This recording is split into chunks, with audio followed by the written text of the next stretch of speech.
Salam dan bahagia. Saya Niwayan Saryani, calon guru penggerak Kota Denpasar, Provinsi Bali Angkatan Pertama, akan menyampaikan koneksi antar materi modul 3.2, pemimpin pembelajaran dalam pengelolaan sumber daya.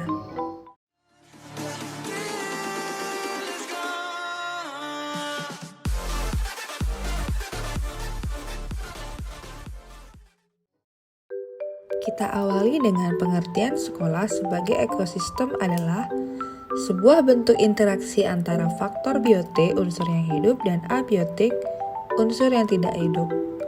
Unsur biotik meliputi murid, kepala sekolah, guru, staf, tenaga kependidikan, pengawas sekolah, orang tua murid, dan masyarakat sekitar sekolah. Sedangkan unsur abiotik adalah keuangan, sarana, dan prasarana.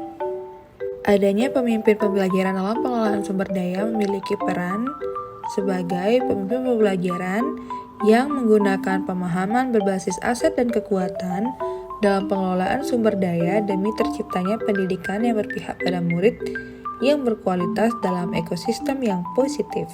Merefleksi dari tujuan modul ini, ada dua pendekatan yang harus kita ketahui, yaitu pendekatan berbasis kekurangan atau masalah, deficit-based thinking, dan pendekatan berbasis aset atau kekuatan, asset-based thinking.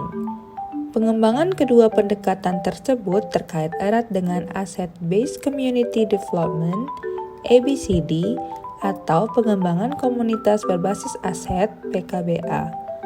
ABCD dikembangkan oleh John Midnight and Jordi Kreisman, yang merupakan lulusan ABCD Institute di Northwestern University. Adapun perbedaan dari pendekatan berbasis kekurangan dengan berbasis aset adalah ketika berbasis kekurangan, kita hanya fokus pada masalah, mengidentifikasi kebutuhan dan kekurangan, dan fokus mencari bantuan dari sponsor atau institusi lain. Sedangkan jika kita melakukan pendekatan berbasis aset, kita fokus pada aset dan kekuatan, membayangkan masa depan, berpikir tentang kesuksesan yang diraih, dan mengorganisasikan kompetensi dan sumber daya. Implementasi pemimpin pembelajaran dalam pengelolaan sumber daya di dalam kelas, sekolah, dan masyarakat adalah mengenali 7 aset sumber daya. Yang pertama, modal manusia, kedua, modal sosial, ketiga, modal fisik, keempat, modal lingkungan atau alam, kelima, modal finansial, keenam, modal politik, dan ketujuh, modal agama dan budaya. Hubungan pengelolaan yang tepat membantu proses pembelajaran murid menjadi lebih berkualitas, meliputi pertama, melihat potensi sumber daya yang ada di sekolah, kedua, memahami kemampuan dan kekuatan yang dimiliki oleh murid karena mereka semua istimewa, ketiga, melibatkan stakeholder yang terkait sehingga pengelolaan bisa berjalan sesuai perencanaan.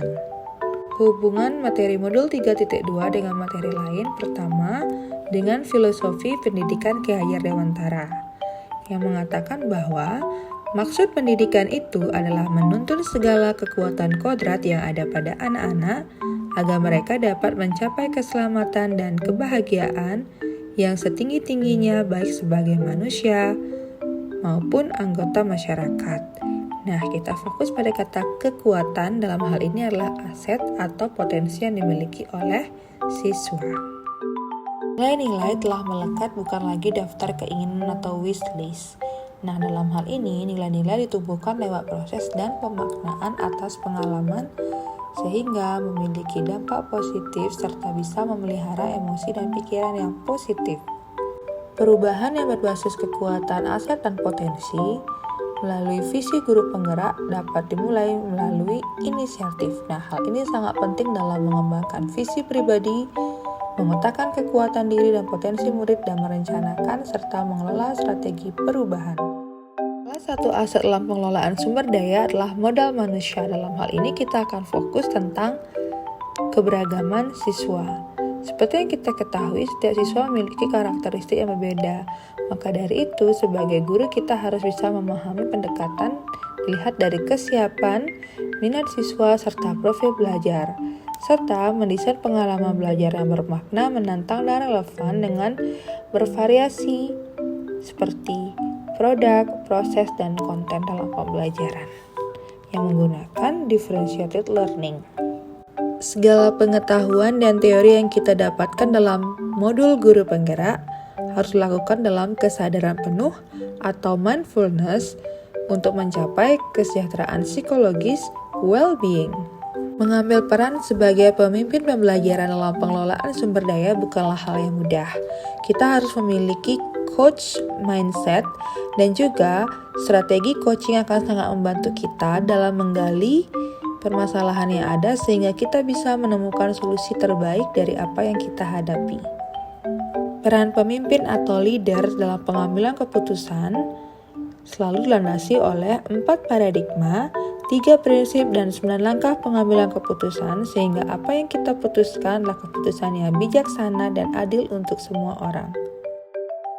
Pemikiran saya yang sudah berubah sebelum dan setelah mempelajari modul ini. Sebelum mempelajari modul 3.2, saya melihat segala sesuatunya cenderung dari masalah dan kendala yang terjadi. Tetapi setelah mempelajari modul 3.2, saya menyadari bahwa akan lebih bijaksana dalam melihat aset atau kekuatan yang dimiliki dan dapat dikelola dengan strategi yang benar sehingga akan berdampak dan bermakna. Setiap daerah akan memiliki aset dan kekuatan yang berbeda-beda. Hal itu akan mempengaruhi sekolah yang ada di daerah tersebut. Terlepas dari adanya suatu kekurangan dalam suatu sekolah, setelah mempelajari modul 3.2, guru penggerak harus bisa merefleksi peranannya sebagai pemimpin dalam pengelolaan sumber daya. Tidak hanya melihat kekurangan, tetapi juga aset dan kelebihan yang bisa dikelola sebaik mungkin sehingga memiliki dampak positif dalam ekosistem sekolah. Guru penggerak tidak dapat bergerak sendiri dan perlu bekerja sama dalam ekosistem sekolah yang membangun. Mari tergerak, bergerak, dan menggerakkan. Serentak bergerak mewujudkan merdeka belajar. Salam dan bahagia.